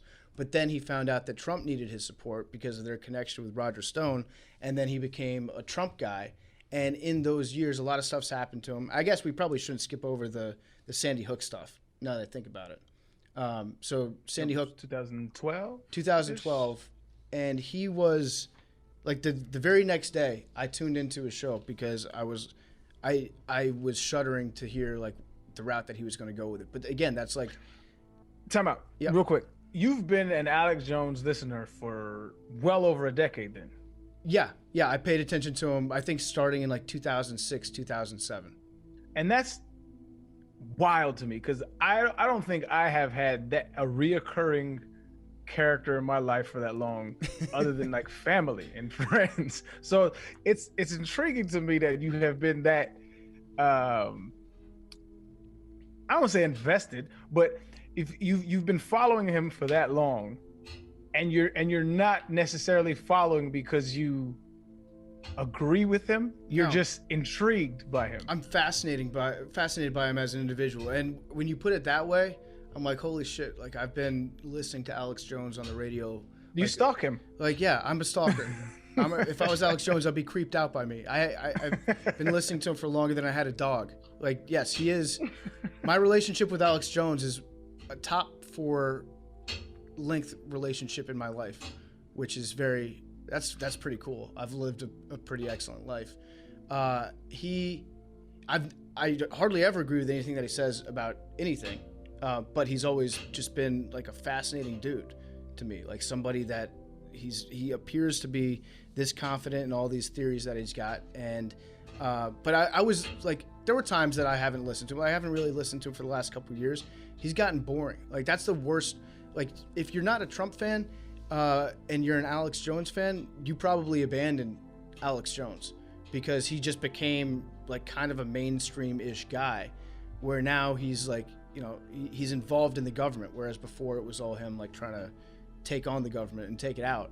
And but I have gone through periods where I stopped listening to him. Like after Sandy Hook, it was tough. Like I didn't want to listen to him anymore because it was, at that point it became very obvious what he was doing, which is he would. So what's the psychology? I do want you to finish that, but I'm intrigued by the psychology of because like I'll follow a lot of like right-wing talking heads on Twitter or whatever the case may be, or like YouTube, right? Just to get another perspective. But for like 10 years, I'm unsure if I have that resolve. Like, what's the psychology behind you being so loyal a listener for that long? I mean, we've had Billy on the show for 4 years, so like I can deal with a lot of shitty takes. My brain is equipped to handle it. No, but they were talking about this a lot when Rush Limbaugh died, that people who listen to the radio are usually alone in a car, usually very, they're just not socially activated. So during these times where they're alone, they're letting all this information stream through their head. And look, as you know, before I started working for Pardon My Take, and I listened to Pardon My Take 3 days a week on the way to school, I felt like I knew PFT and Big Cat before I ever met them. And you have this connection to them, and it's weird. Like, you think they're your friends because you know you've had so many conversations with them, but you're just listening to it. So they become a friend of sorts, which causes loyalty, which causes, gullibility and naivety to believe what they're saying. It's a very powerful sort of relationship that you see with Joe Rogan, especially. I love Serious Billy. Serious Billy's quickly become one of my favorite people. You're not wrong, but it's interesting to see you like flip. Billy, you flip a switch, man. This is Book Smart Billy coming out now. I like it. Maybe next time you can be in the studio for this. But yeah, he does have a point, which is, here's what Billy's point boils down to, is I had a job, and so I commuted. So yes, Billy's right. Like, it would be in my car. I think I just boiled that down to the essentialness of what you're saying there, Billy, which is like, I was in my car for an hour a day, and Alex Jones would be on the radio during that hour. And so I could either listen to him or listen to like Tom Petty radio again on the only classic rock station in town. Like, do I want to do Lead Before Bed, or do I want to turn on Alex Jones on my way back and listen to him just ranting about something ridiculous? So I also haven't been listening to him that much in the last 4 to 5 years since I've been up here, because I don't have the time. I also don't know exactly where to find Alex Jones anymore, but he was on my radio every day because I knew that on my lunch break, I could hear him just getting fucking wild with the news, just having an apeshit field day with the news. I started listening to podcasts. I got a speeding ticket because I was listening to hyped up music on the way to school. And the cop pulls me over and he goes, and he can hear the music walking the car, and I'm trying to turn it off. And he goes, "Kid, you can't listen to that music when you drive. You got to put on a podcast." Yeah. And he said, "If you start listening to podcasts, I won't give you a ticket." I said, "Okay." Arian, how does that square with your history interacting with police officers?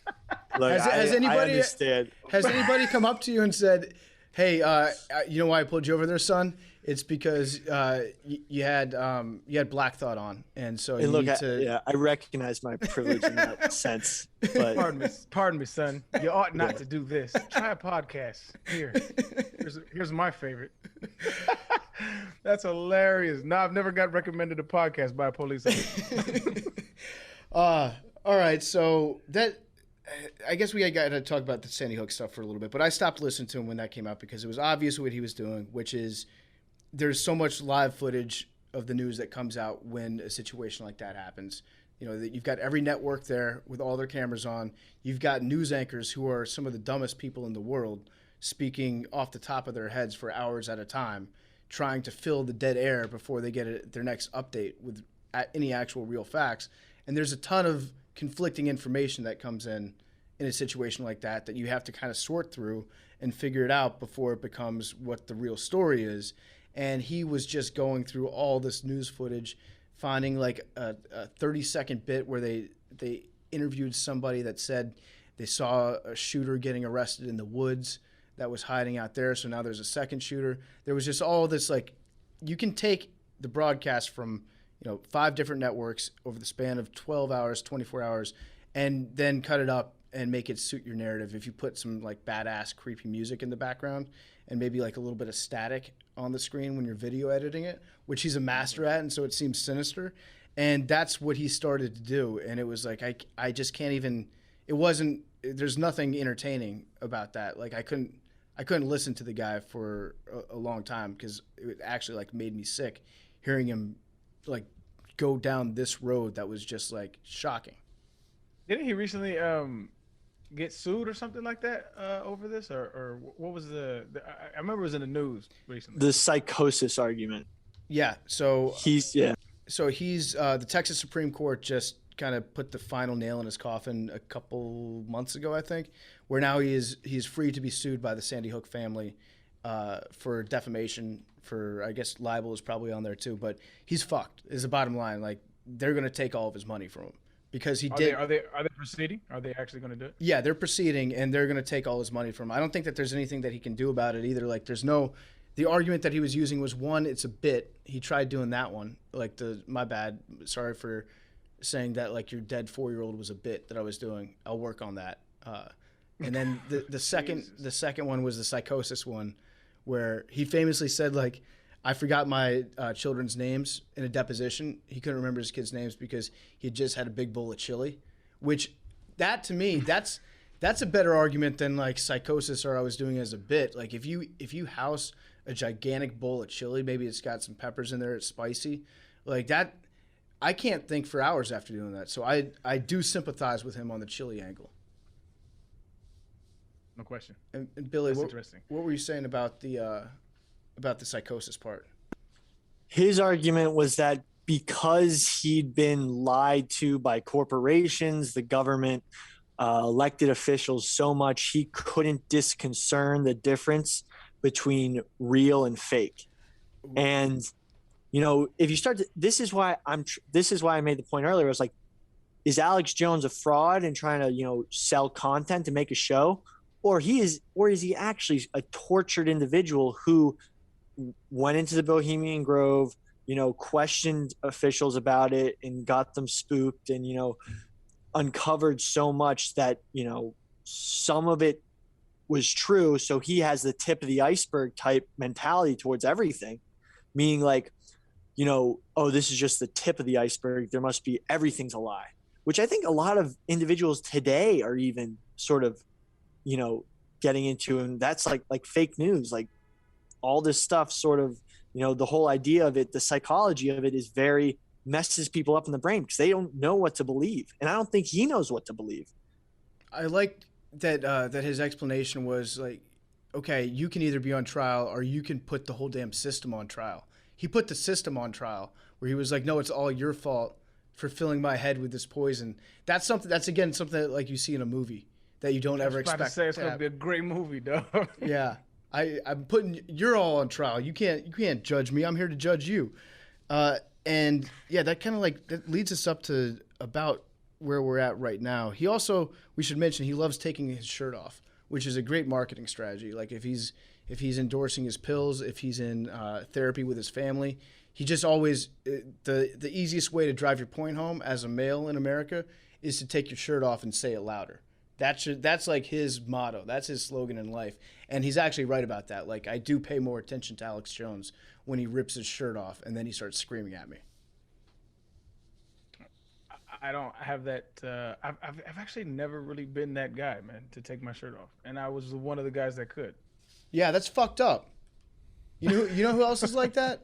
Adam Sandler. Adam Sandler's jacked up, but Is he really? Yeah, he just wears giant shirts so that like once a year when he does take his shirt off, people are like, "Oh my God, I never knew that Adam Sandler was jacked up." This is brand new news to me. I had no idea Adam Sandler was yoked. He's probably the last person that you expected me to say. Like, you know, Don't mess with the Zohan period. He was yoked. Now he's like an Probably old got guy. a dad. Probably got a dad bod. Yeah, he's got a dad bod now. Yeah, that's what I thought he always had. That's wild. What was your go-to move, Arian, when you would get mad at somebody and you wanted to like put the fear of God in them? Like just random? It depends on the situation and where I was. So, but you weren't. I'm going to take my shirt off to fight you, guy. No, I don't really talk. Well, yeah, there's not a lot of this pre-fight happenings. It just usually happens or it doesn't. I'm not like the intimidating kind of. It's just if you get. He's never been in a bro off. Nah, Like, I never bro. go off. Yeah, you've never been like, bro, say it again to my face. Nah, It's like, from my dealings, it's like if you're pushing and shoving and talking shit, you don't really want to fight. You don't really want to go there. So that's how I came up. If you're gonna do it, you're gonna do it. If not, we just need to not. That's how it was. That's a big strategy where I come from. Is just like you keep telling somebody to say it to my face. Say it to my face. Come on, say it again. That's another one. It's like repeat it. So you know that bad thing you just said to me. You won't say that one more time. Say I would give you one chance because that was probably an accident. That's what the fucking with. Yeah, that's what that OU holder was doing, and then an MMA fighter jacked him up because he was about action. yeah. Yeah, it's just there's not a lot of talkers. Like Mhm. I could the people that be pushing. They used to just push each other, and you push like, hit me again, do it one more time. It's like, bro, you don't want to fight. It's fake. Don't wanna It's people who are fake. And look, I've been guilty of it. It's just like It's not fake. It's just like fear. It's like yeah. the situation has led you to the peer pressure has been like, I have to fight right now, but you don't really want to fight, and everybody's looking at me now, so now I gotta fight, and you don't gotta fight, dog. So I actually have some friends that know Alex Jones from his time in Austin that have had occasion to sit with him on like a company dinner, and they've told me some crazy stories just about him, like personally. He's a big drinker. That's not really a shocker, I don't think, to anybody. Huge drinker. He likes making out with his woman at the table, which respect. Congrats. If you fucked 150 times by the time you're 15, you have to have gotten it busy like in a few weird places. You know. I wonder what his number is now, dog. He's what, 46? He's single again now, so Wait, no, I think Who knows? he got remarried, Billy. oh. Keep it in your pants. Yeah, he's off the market right now. No, he's 50. He was born in 74, so that would make him 46, 47. February 11th, so he's 47. Yeah, and there are probably a couple other things that we can talk about in terms of like what he's famous for, Billy. That you sent over. You sent over like the greatest hits of his conspiracies to us. We didn't talk about weather control, chemtrails. So chemtrails, he was really big on that, and like a lot of other Alex Jones things, there's like a little bit of truth that's at the very deep inside of it, which is. Yes, the government like has explored like what would it look like to control the weather, and so he then took that to mean that they're putting like these liquefied aerosols in every single commercial airline that flies over. Are we in the trust tree right now? Uh-huh. So I've heard chemtrails a bunch, like you just hear it. What is that?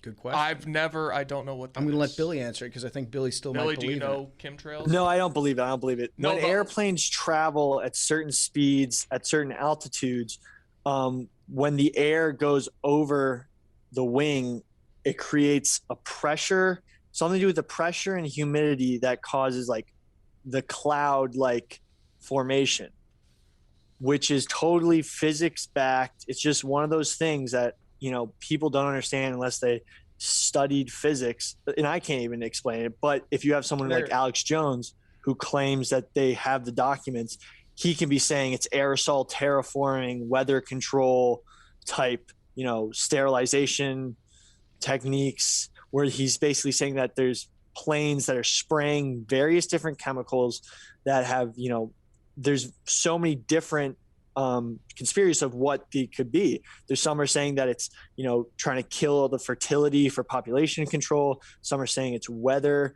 controlling. Some are saying that it's, terraforming of the planet. So it's a whole host of, theories. They're called contrails. They're called contrails, and it's what you said. It's basically ice crystals. Yeah. From the exhaust of the engine. That is literally all it is, and people see that and they extrapolate all this other shit from it. And so, with no evidence, that's what I said. Like, they'll use the government's experimental whatever or whatever the case, and they'll leap to, oh, they're controlling the weather. Like, were you ever a chemtrail guy? I was never a chemtrail guy, but I heard of the chemtrail, but I was never a chemtrail guy. And I looked into it. That's how I knew what it was. It honestly, it's a fun theory to talk about, because when you're growing up, you look at the sky and you're like, oh shit, those are some weird clouds. And so for somebody to just be like, oh, it's actually poison, that would freak me out too. Like, if I didn't know any better, I'd be like, yep, that makes a lot of sense. They're poisoning us with these weird fucking clouds. And then there's the frogs gay part. We should talk about They're Turning the Frogs Gay, one of his all-time quotes. Can we play that? Yeah, there it is, the gay bomb. Look it up for yourself. I mean, this is what do you think tap water is? They're Turning the Frogs Gay. This is a Billy special, and like the chemtrails, there's like a small amount of truth in it. The thing is that this actually has a lot of truth, and this is one of those darts that hits the bullseye. We need to put Billy, like, we've got him on a mental leash during this show. Like, you're allowed to stray so far from the yard, but yeah.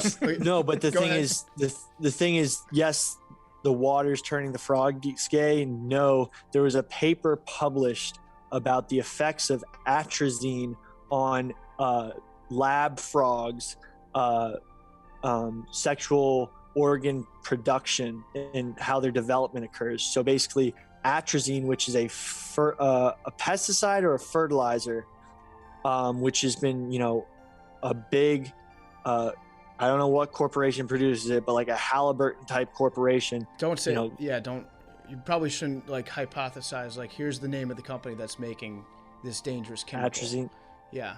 Well, anyway, it caused male frogs to produce female genitalia. Jurassic Park. You're talking about the plot of Jurassic Park, where they're like, we can change the species. But the frogs, these frogs weren't genetically predisposed to being able to have that, what's the word? Hermaphroditic exchange. So when, there is evidence that this chemical affected the genes and reproductive ability of the frogs. No, that does not mean the frogs are gay, but there could be evidence that invertebrates, the runoff into the water that we drink from this fertilizer or pesticide, atrazine, I should Google it really quick, can have an effect on vertebrates' ability to produce, sexual organs. Okay. But I mean, just the clip of They're Turning the Frogs Gay. Yeah. It's an all-time clip. And that's classic Alex Jones of like, that's relatively harmless for him to be screaming about turning the frog. It's funny. I think most people would agree, like, that's just entertainment. That's just good stone cold entertainment right there. And at the end of the day, I don't really care if the company that Billy mentioned, like, loses a bunch of money over Alex Jones slandering them. But like, that's vintage Alex Jones, where it's like, you can choose to separate the art from the artist and be like, They're Turning the Frogs Gay is just an all-time line of dialogue. Exactly. So that's like, it's like you said, like, so he'll take something that has a beacon of truth to it, and then he'll exaggerate it. Yep. So the water's not turning the frogs gay. Like, there are plenty species that have been known to change sexes, right? And while atrazine may or may not be incremental in doing that, him saying that and claiming that is not true. Mm-hmm. Just wanted to put that out there because you was kind of mansplaining Alex Jones's frogs rant. Right. That's true. Yeah. But I was mansplaining it so hard. But the thing is, the atrazine in a lab study caused frogs without that ability to change, like Jurassic Park, to have developmental issues. Right, but that doesn't. This is what I said. So it may or may not. It's not conclusive. There was like 1 in Right. 10 of them. It's like 1 in 10 or something like that, right? Right. And so it's not a conclusive. I know the paper you're talking about, but it's not a conclusive thing. It's not anything that it's a claim. It's a specific claim that he's making, right? But a big corporation has now paid the EPA to no longer test atrazine. Right. And that's where like this, it popped up on TikTok one time where it was like not Alex Jones. It was like, wait, no, there's actually facts behind this. It's right. Yeah. It's not just Alex Jones who broadcast this. This is like from environmentalists as well. No, I'm saying, but they're not turning frogs gay. Is what I'm saying. It's not. Well, Billy, stop mansplaining to Arian. Arian, go ahead. No, you don't have to take this shit from Billy, by the way. When he goes I off like Billy. I like the aspect of Billy. The claim was they're turning frogs gay, right? Right. The frogs aren't turning gay, right? Right, because you can't ask a frog what their sexual preference is. Yeah, are the frogs like developing love for other male frogs? I think you're talking about their genital. You're talking about like what type of genitals they have, right? Right. That's different. That's what Arian's getting at. Right. Exactly. So it's the darts on the wall. Like, yeah, there's some truth. Exactly. To it, right? There's some truth to it, but it just that's what snake oil salesmen do is they play on people's ignorance of the situation and gullibilities. This is exactly what he does. So there's some other great quotes here. I want to have Big T read some more to the just in the my sexy normal Alex voice. ASMR Alex Jones. Okay. Start with the literal right there. That's a good one. Literal vampire potbelly goblins are hobbling around coming after us. My spirit gets close to that evil and I feel it go, ah. Yep. The next highlighted one? Keep going, yeah. President Trump is in great danger. Evidence is mounting that he's been deliberately killed at Walter Reed Military Hospital. Jesus Christ. I didn't know about that. Are these one. other ones that aren't highlighted, or these ones too? Wait, is Donald Trump dead? They think that they're trying to, when he went into the hospital with COVID, they're killing him right now because he's also a COVID denier. How exactly does evidence mount that the president has been killed? I feel like if you're Alex Jones, you either have to say it with your chest, Alex. You have to be like, the president's dead. I've received this reports. one. This is a good one. This is a favorite of mine. Police officers smoke marijuana once a year as part of their jobs. Just got to stay abreast of what the kids are doing, you know. Don't disagree with that. That was his first take. Yeah, that's what I'm saying. I think cops be doing all kinds of drugs, taking it, selling. I really do think they sell that shit. So Alex actually says that he smokes weed once a year just to monitor it to see like how much stronger it's becoming.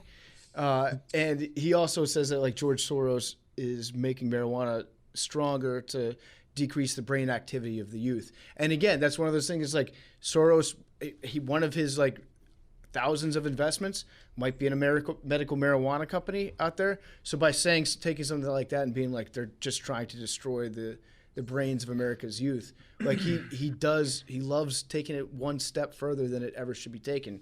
But I do like the idea of Alex Jones just getting high once a year, and I think he did on the Joe Rogan show, right? He didn't. He tweaked out. This is purely anecdotal, but I used to smoke weed growing up, and the weed I smoked growing up was tolerable.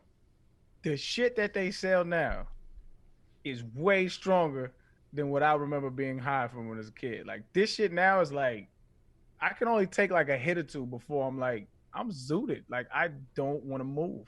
I actually think that weed's too strong now. I've been saying that for a couple of years. Like, weed, just back off. Just give me. I can't smoke and watch a movie anymore. I have to like get high, and then I can't function. Yeah, I don't like getting high and not knowing where I'm at or what is going on. Like, I like being able to function. That shit is weed's too strong. I'm behind that movement. Hashtag bring back mids. Bring back mid. I'm okay with that. Not Reggie though. That's too. Don't take it back. No. No stems, no seeds, but just like just decent mids. Whatever happened to just getting high, ordering a pizza, and then and then like watching a movie or something like that. You can't do that anymore. And the names. Can we cool it with the names? Like, you don't really know that shit like that. Like there's a name for everything. You probably got a strand named after you. Like there's so many fucking weed names that it's just I can't keep track of this shit no more. Pardon My Bake was one. Yeah, I think somebody Did you actually try made that? that. See, I haven't tried it. That'd be pretty cool though. I mean, It would be pretty cool to try your own strain. Yeah. I think that's kind of ridiculous that you haven't tried it. Pardon My Toke. That'd be another good one. it's a sick one. Yeah. Well, they just legalized in New Jersey. Here. Let's go. So that's most of the stuff about Alex Jones that I have. But my final theory about him, and this is an Alex Jones type take, but I think that there's like a 50% chance that Alex Jones is or has been an intelligence officer or linked to the CIA. I actually think that he is the guy. If you wanted to like stir up unrest in this country, if you wanted to do everything that Alex Jones claims that the government is trying to do, you would have a hell of an investment on your hands if one of your agents was Alex Jones doing this type of stuff. Hiding in plain sight. It would have worked perfectly, right? And he's always pinning shit on the CIA. He's talked about Glenn Beck maybe being a CIA agent. Like he's wild, but I do actually think there's like 50% chance that he is involved in the CIA or has been. Maybe knowingly, maybe unknowingly, but like our CIA's done weirder shit than that. Like this would be unknowingly in the CIA. This would be like such a successful operation if Alex Jones was a CIA agent. It would be like successful beyond their wildest dreams. We got the right guy to do this job. He did it perfectly. Job well done. At the end of the day, let's go start a new republic down in Central America again. But like that's maybe my spiciest Alex Jones take. But I think I could be talked into believing it 100% if somebody smarter than me could articulate more specific reasons why. Now that you've said that and I'm kind of running through it, it would be so brilliant. You just get this crazy, unhinged lunatic, tell him what you're doing, or maybe go a step further so that if people found out like what you were actually doing, it's not as bad. Have him go out there, distribute to the masses, do whatever you want, pal, and nobody believes him, and then you can just get away with murder. Yeah. What if he's right about everything? What if the frogs do fall in love with other male frogs? What if like there's still radioactive salmon that's swimming? I think at one point he said like the salmon was swimming in our rivers in like the middle of the country, which you need to learn a little bit more about fish. But it would be crazy, and I think I've talked myself into it. Like Alex Jones being a CIA agent would explain a lot. I read a fascinating article about how Q, the Trump shit, how Q was actually a psyop. It was from somebody on the inside, and it was fascinating how they took you there. Fascinating. I don't think that Alex Jones is, but I'm with you if somebody can convince me, man. I'm here for it. Well, so at the Capitol event that Alex Jones organized, and he like took credit for it. So I'm doing an Alex Jones right now. Like they've admitted this. They've got all the Alex Jones said like, yes, I booked this. This was my event that I started. He's telling people like not to rush in, right? And I did see that. He's the people that he has told like for the last 30 years that the government is going to take away like all your freedom and that like they're trying to literally enslave you and drink your children's blood. Like people he told that to, they're running inside. And he's trying to be the voice of reason. Like, no, we don't do that. We like this goes back to what I was saying earlier, which is if he believes that he's a fraud or a pussy. If you actually in that moment believe that the government is like drinking your children's blood and they're trying to like kidnap you, then yeah, in the minds of all those people, they are totally justified to be running in. But Alex doesn't actually believe that shit, and I don't want to like say that he is too far into Q because like he's had his like public beefs with Q. But he definitely has told people that the government is doing evil shit. And so if he doesn't believe that himself, but he's telling other people that they need to fight for it and they end up fighting, like, yeah, either you're a pussy or a fraud, dude. There's no other way out of it because if you weren't a pussy, you would be fighting. But instead, you're a fraud just making other people worked up to make more money for yourself.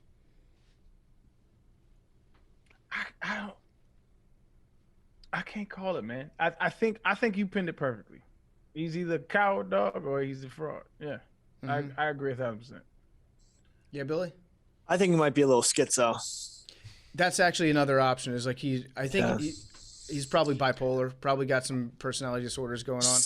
Seeing demons in things and talking about all this imagery that's evil is very paranoid. And if I'm not an expert by any means, but if you were to have someone actually evaluate him, you might find that in there. But the interesting thing is he's not dumb. Like he's not a dumb guy, which is the, I guess the frustrating part to me is like if you. I remember one time Minister Farrakhan said something that drew a lot of criticism, and rightfully so. He said Hitler was wickedly great, right? And what he meant by that was anybody who can corral that amount of people to do something in any capacity has an amount of greatness to them, right? He got a lot of flack for it, but I understood what he was saying.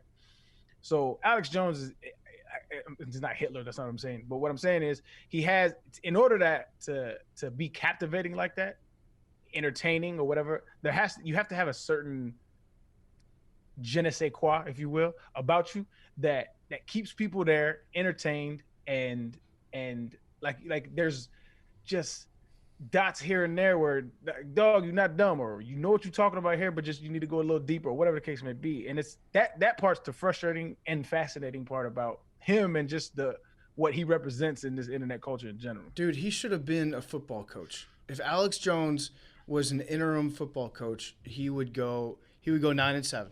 If he got an entire year to implement a system, like imagine the pregame speeches and halftime speech. Imagine being a referee, being an official, and you know that Alex Jones is like just waiting to launch into you, like jump on. That's a fucking false flag, you know. Like he would be an incredible like short-term motivator. It would obviously like fall on deaf ears after a while in the locker room, but like if he had just channeled himself into doing something like that, I think he's probably not that different of a human being from a lot of football coaches.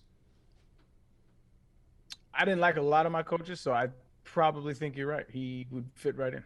He's got a little Shiano in him, for sure. Would you hire Big T? So Big T, I knew the second. Big T's a diehard Tennessee Volunteers fan, Arian. So you have a lot in common.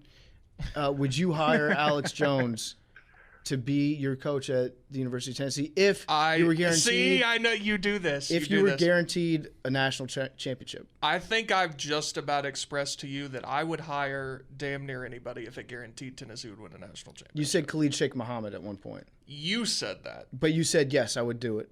So if there was another stipulation added on to that. So the stipulation would be that he gets executed at midfield. Correct. Right upon winning the Correct. national title. So we win the national title, and then he's executed. I think that's fair for everybody. But listen. Wait, would you become head coach of the Tennessee Volunteers? Would I become head coach of Tennessee? Fuck yeah. If you were guaranteed to win a title, but then you had to be beheaded at midfield right afterwards? How old am I, like my age now? Yeah, but you get that chip. I would do it for the rest of Vol Nation, absolutely. You would, okay. I'd sacrifice myself. Beheading? Yeah. Okay. That's probably the best way to go, to Could be you honest imagine with you. that? That would be, imagine how many people would tune in for that game. A lot. You would be the ratings king, that's for sure. Yeah. Dude, everybody would have to watch Listen, that flag flies forever. I mean. That's facts. It would then for sure. Yeah, that's, man, that's powerful stuff. You would definitely get a street named after you. Yeah, I mean, they name streets for everybody over there. They would have to name, it would have to be something bigger than a street for me. I'd have to at least have my own food item at the stadium. At Big T Field. No, it'd have to be like the Big T Burger. Like I'll take. Oh, that's even better. Yeah. Listen, there are a few things you can get better than like an iconic food item. Yeah, like I'll take mine Big T size, please. What if like the big beers and big sodas, like a big soda at Neyland Stadium, is called Big T size. You could bestow no bigger honor upon me. All right, so that's all it takes. Legend. He'll sacrifice his head and bring glory back to Knoxville. I think, Phil, do we have people in the athletic department that listen to this show? Probably. This show? I know that they're fans of Barstool, so There are some, yeah. They probably are going to be interested to hear what Arian has to say about the state of the program. Do you want to give your state of Tennessee football, Arian? My real one? Yeah. Go off. Tennessee football. I think that the hub of because I have burned many bridges at Tennessee, not by choice, it's just by perception. But Tennessee, I think, has a long-standing tradition, right? They're very traditional in the way they do things, and I think that's to their detriment. They're so hung up on the way things were and how to do things that it stops them from any kind of progression. And so that has everything to do with recruiting, has everything to do with all of that. And so I think until they adapt to the youth like they need to, they're going to be stuck. And until the NCAA pays their players, I ain't going to watch anyway. So it is what it is. Now, Think about that, Big T. I don't want to speak for Arian, but what I heard was that it feels like 98. Feels like 98 again? Can you confirm?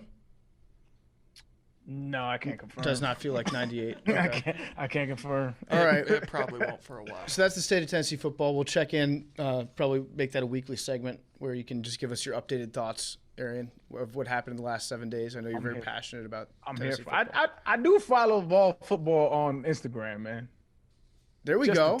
Just to tap in, man. Just to tap in. There we go. That's a start. So That makes me feel good.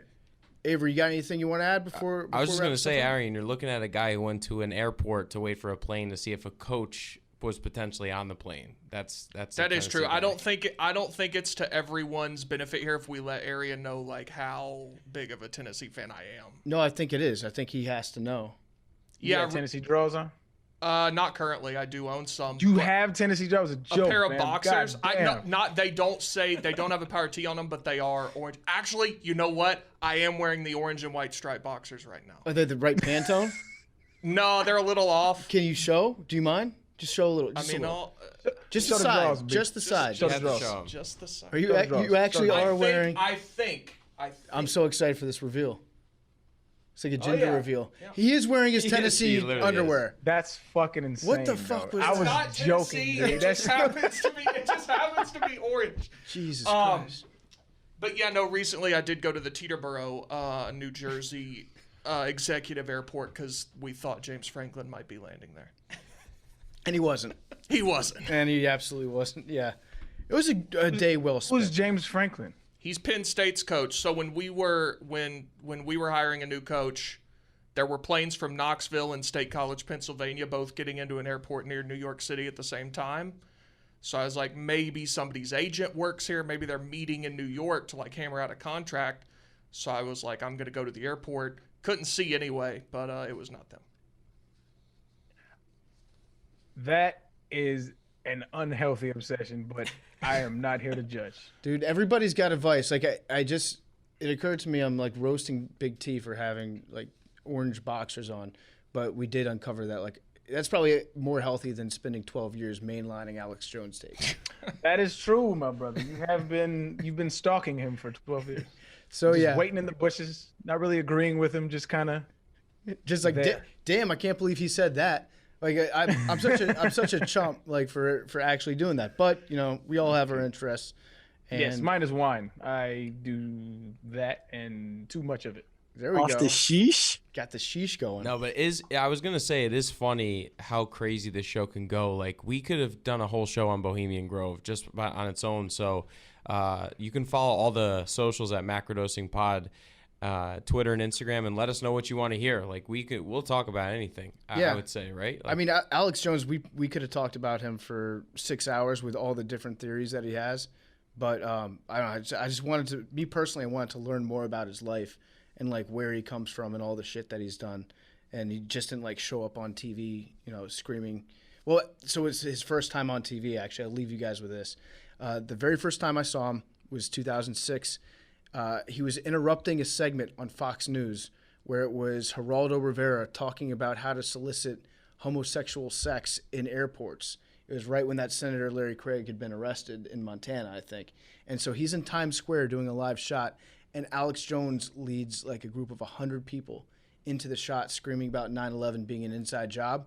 And then Geraldo was like taken aback by this person interrupting his great segment that he had planned out about like how to fuck in restrooms. And he was like, what is this crazy guy talking about? Alex gets arrested. They let him out the next day or later on that night.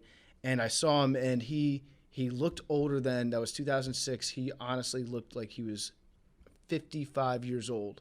So he's Benjamin Buttoned himself in the last 17 years, but he still looks old as shit somehow.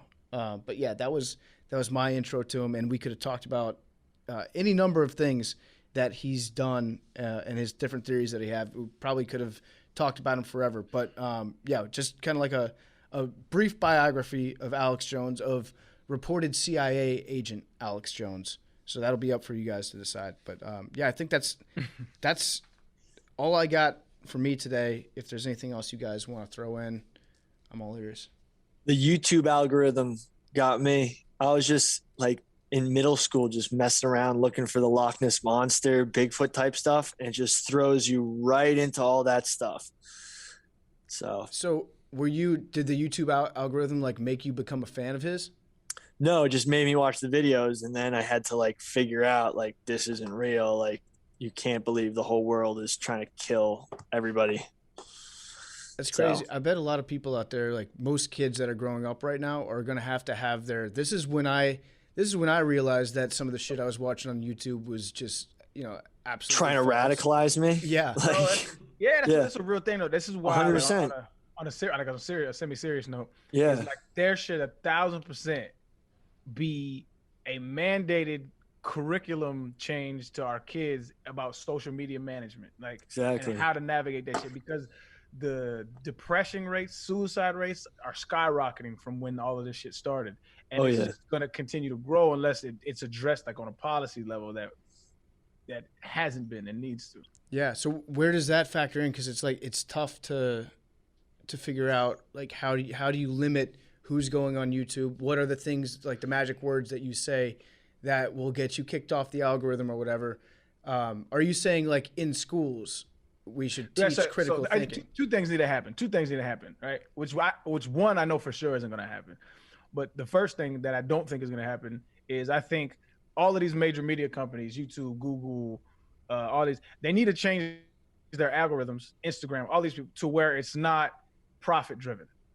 Like it's more chronological, right? It has nothing to do with what your data is telling to feed it, right? That needs to be eliminated, because what that's doing is learning you and feeding you, and you don't necessarily know what's good for you, right? But I don't think they're ever going to do that. That is the crux of capitalism, and this is the country that we live in. Should we next time do algorithms, data harvesting, and that'd be interesting. Yeah,